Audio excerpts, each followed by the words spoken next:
Welcome to KidMissing TV. Welcome to KidMissing TV. This is a special. We're only going to be delving into one case today, but before we do that, we have a couple of updates for you.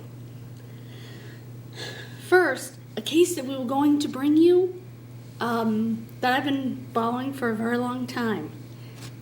And we didn't get to bring it to you because it came to a resolution, very surprisingly. And it's the reason I do what I do. Over 20 years later, 22 years later, this young man who had died in a car accident and was unidentified was identified. He was called Grateful Doe and Jason Doe because he had a note addressed to a Jason. His mother, for whatever reason, hadn't reported him missing. He'd been following the Grateful Doe, thus the name Grateful Doe. The Grateful Dead, I'm sorry, thus the name Grateful Doe. And finally, one of his friends saw a picture, another new sketch that was done, or computer-generated image that was done, and said, that's Jason Callahan, I'm telling you. And so his mother finally gave her DNA, and lo and behold, Jason Doe, aka Grateful Doe, was 19-year-old Jason Callahan. He was finally given his name back. And this is something that just illustrates why I do what I do. We knew for a long time it was him. We knew by the images, and a lot of things matched, a whole bunch of us. And to see it come to fruition and to see him get his name back, that is why I do what I do. The remains of Cedrica Provencher, who went missing on July 31st, 2007, who we profiled here on our Missing in Canada show, have been located according to the Sûreté du Québec. That is the police department in French. And again, excuse my French. I am not my grandmother. I do not speak French. Human bones, identified as hers, were found in the woods on the edge of Highway 40 in St. Maurice, near Trois-Rivières, where she was from and where she was taken from. No arrests have been made in the case. They still don't know who killed her. And her father said, and I quote, "Despite the pain and heartbreak, I want to thank from the bottom of my heart on behalf of all of Cedrica's family, all the people, police, media, and numerous volunteers from near and far who have helped in search for," and this is in French, "ma petite poussée. You showed great generosity and solidarity throughout the horror that we have lived in." Well, you are very welcome, Mr. Provencher. If you have any information about the murder of Cedrica Provencher, please call 1-800-659-4264.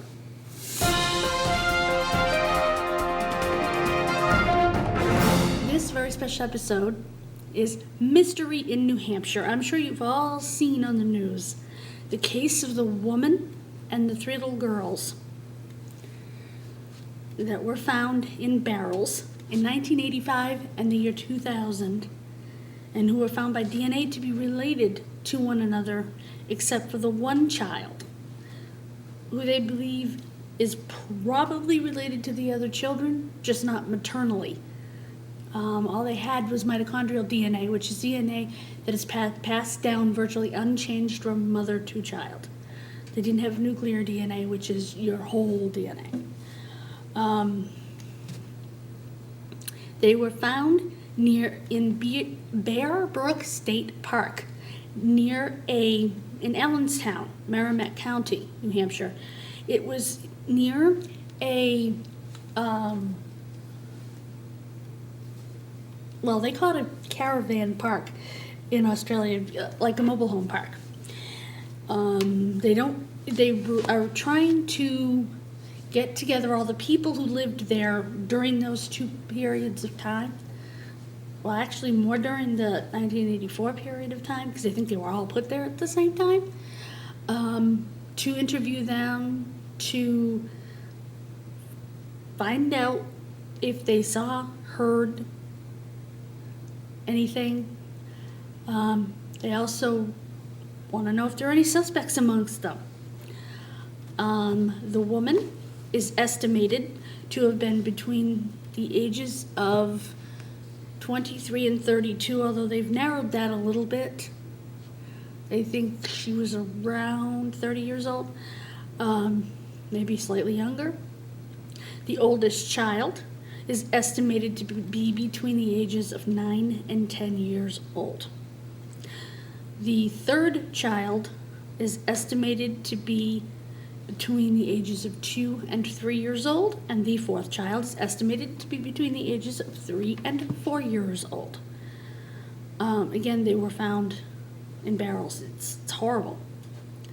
Before I go into the case in any more detail, I'd like to take a moment to show you a video that was graciously permitted to us to be used by the National Center for Missing and Exploited Children that shows you pictures of the places and things that we'll discuss. Please take a look at their video. Tiny Allenstown, New Hampshire is charming with breathtaking scenery, and with just 4,000 residents, locals love their quiet lifestyle. Allenstown is also home to a horrifying mystery. 30 years ago, in 1985, hunters made a chilling discovery not far from Bear Brook State Park: the bones of a woman and a little girl. No one knew the identities of the woman and the child, where they were from, and how they might be related. Investigators believe someone killed them and used a barrel to hide them in these woods. For 15 years, no answers.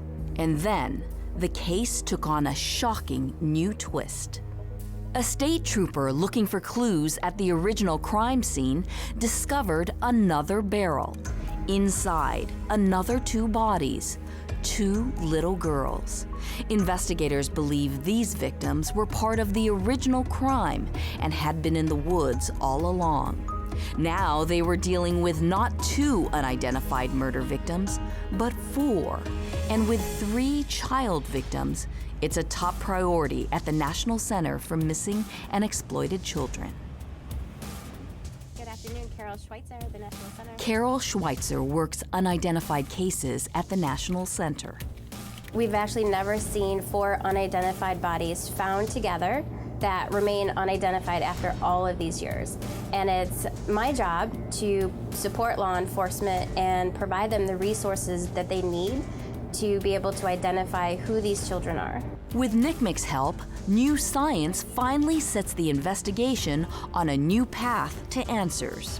Where we're at now is closer to identifying them than we ever have been. New DNA testing shows the woman is closely related to 2 of the girls, but the relationship to the 3rd child is unknown. Further scientific testing shows the woman and 2 of the children grew up in the same area, perhaps in the New Hampshire region. The middle-aged child grew up separately, somewhere further north.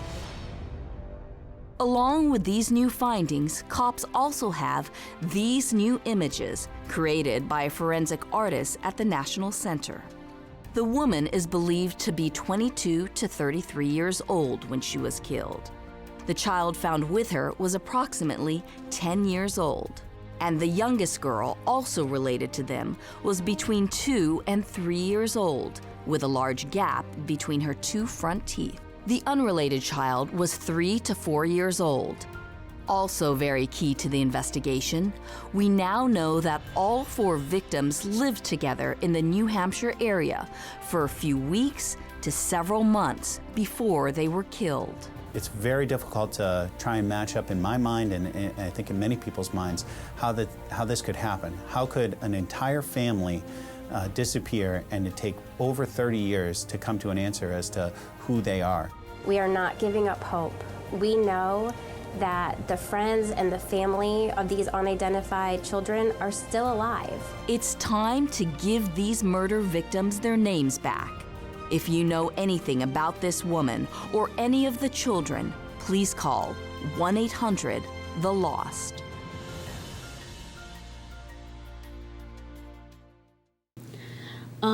There is a website if you'd like to read more articles and more detail about this case. It is the oakhillresearch.blogspot.com. Again, it's oakhillresearch.blogspot.com. And please note on the posters that you're seeing, the beautiful group composite sketch, of them as a group was done by artist Carl Kuppelman.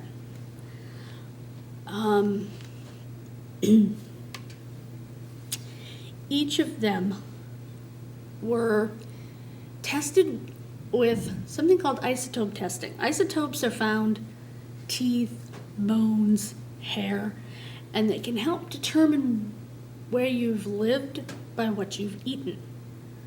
There are certain types of isotopes and certain amounts of these isotopes in different places. Now today it would be a little more difficult because we're such a mobile society, we could have eaten anywhere. But where you grew up, it can probably tell that. In their case, you will see on this map where they think they're from. They're pretty sure that all but the youngest child, the 2 to 3-year-old, are from New Hampshire, Maine, Massachusetts, somewhere along the East Coast. And the youngest girl could be from as far away as Montana. Or she could also be from the East Coast, according to the isotopes that they found in her bones. Last year, members of the New Hampshire State Police, the FBI, and the National Center for Missing and Exploited Children met. And that's when they reviewed the data of the isotope analysis and released it publicly just recently.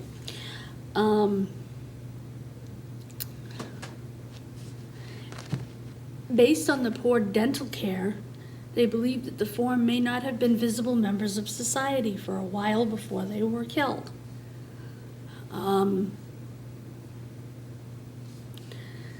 So maybe they were abused, kept hidden. All those things are possible. Unfortunately, they were in the barrel so long that there really isn't anything for clothing or those types of clues. They believe that the four were killed at the same time, sometime between 1980 and 1984, which is a year before the first barrel was found. At the press conference, they talked about, again, the isotope analysis and the fact that they could have been from New Hampshire or another New England state. The little child, who had no biological relation, supposedly, they're not 100% sure on that. It could be paternal relation. She spent part of her childhood farther inland, possibly Nebraska, Minnesota, or the Dakotas. They're not sure. Again, she could have been from Maine or New Hampshire. If you look at the map, you'll get a better idea. This is really complicated, deep stuff that I don't completely understand. But again, they believe she is connected somehow, possibly paternally, to the other little girls. What is known is they were all together in New Hampshire for 2 weeks to 3 months or so before they died. The Bear Brook Gardens is the trailer park where It was just a few hundred yards down the road from where they were found. Again, they're looking for people who lived there. If you lived there, even if you think you don't know anything during that time period, it's very important that you come forward. Also, evidence indicates the victims were white, but investigators do not know their skin tone or eye color for sure. The bodies were not in the best condition because they were exposed to the elements for years.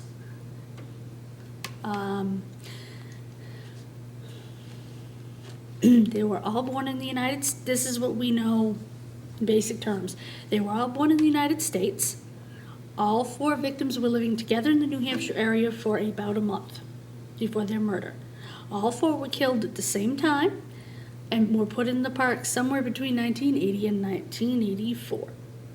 The adult was most likely in her mid-20s when killed, but could have been as old as 33. She was most likely the mother of the other 2 children, of the oldest child and the youngest child. I actually misspoke earlier when I said it was the youngest child that was unrelated. It was actually the 3 to 4-year-old, not the 2 to 3-year-old. So I apologize for that. There's a lot of details here.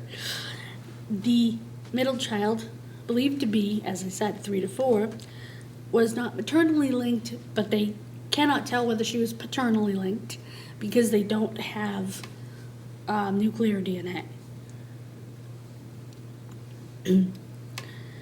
The adult and 2 related children are believed to be from New Hampshire or a nearby state, and definitely the Atlantic coast. The 2 related children grew up together and were raised by the woman. It is possible that the perpetrator may be a related person, but the remains do not provide a complete nuclear DNA profile. So authorities have not been able to run it against DNA profiles of sex offenders or anything like that. The mother and the oldest child were beaten, but they did not disclose how the other 2 children were killed. I guess they're holding that back.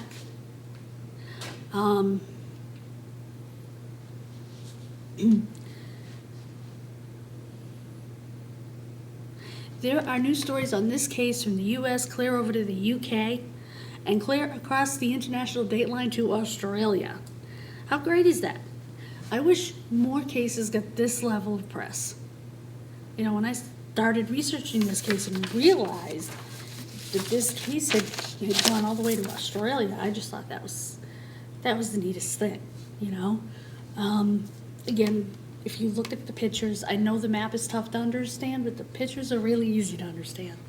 There's 4 people without names, 4 victims without justice. That's pretty easy to understand, and that's what it comes down to.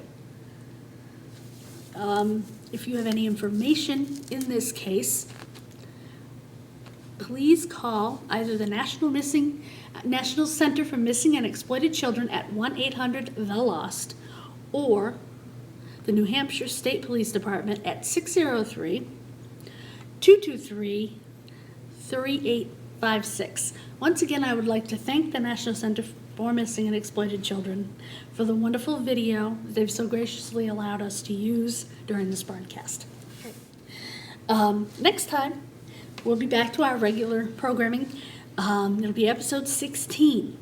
We're going to go to the swinging 70s.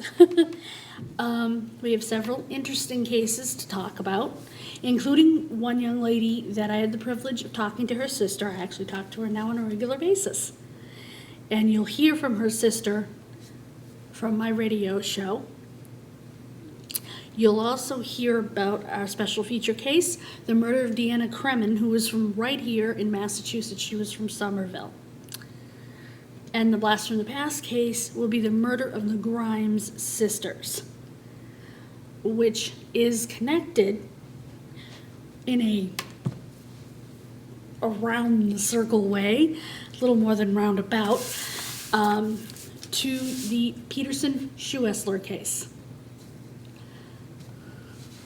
So I hope you'll join us for that.